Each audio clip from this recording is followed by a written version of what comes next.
Salve, saudaraku yang terkasih dalam Yesus Kristus. Pada hari ini Minggu tanggal 6 April 2025, hari Minggu Prapaskah yang kelima. Bacaan Injil Yohanes bab 8 ayat 1 sampai dengan 11. Inilah Injil suci menurut Yohanes. Dimuliakanlah Tuhan. Sekali peristiwa, Yesus pergi ke Bukit Zaitun. Pagi-pagi benar, ia berada di Bait Allah dan seluruh rakyat datang kepadanya. Ia duduk dan mengajar mereka. Maka ahli-ahli Taurat dan orang-orang Farisi membawa kepadanya seorang perempuan yang kedapatan berbuat zina. Mereka menempatkan perempuan itu di tengah-tengah lalu berkata kepada Yesus, "Rabi, perempuan ini tertangkap basah ketika ia sedang berbuat zina. Musa dalam hukum Taurat memerintahkan kita untuk melempari dengan batu perempuan-perempuan yang demikian. Apakah pendapatmu tentang hal itu?"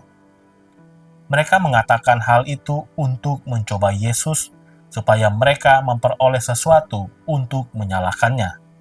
Tetapi Yesus membungkuk lalu menulis di tanah dengan jarinya.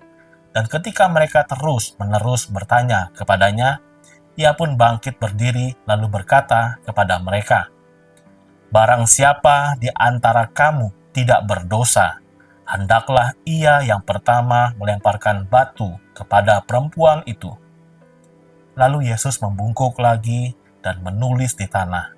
Tetapi setelah mendengar perkataan itu, pergilah mereka seorang demi seorang, mulai dari yang tertua. Akhirnya tinggallah Yesus seorang diri dengan perempuan itu yang tetap di tempatnya. Lalu Yesus bangkit berdiri dan berkata kepadanya, "Hai perempuan, di manakah mereka? Tidak adakah seorang yang menghukum engkau?"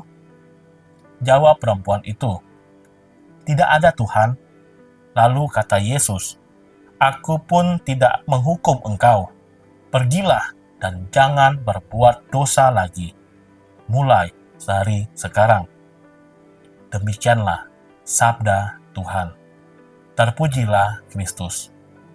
Bapak, Ibu, saudara-saudari terkasih dalam Yesus Kristus, pengalaman perempuan yang kedapatan berbuat zina yang kita baca pada Injil hari ini menunjukkan kepada kita betapa tak berdayanya seseorang berhadapan dengan pengadilan massa. Sementara di pihak lain, ketika sedang merasa berada dalam posisi yang kuat, entah karena berada di kelompok mayoritas, secara jumlah maupun pengaruh, orang cenderung menunjukkan kekuasaannya. Status sosial tertentu sering mempengaruhi sikap seseorang berhadapan dengan orang lain.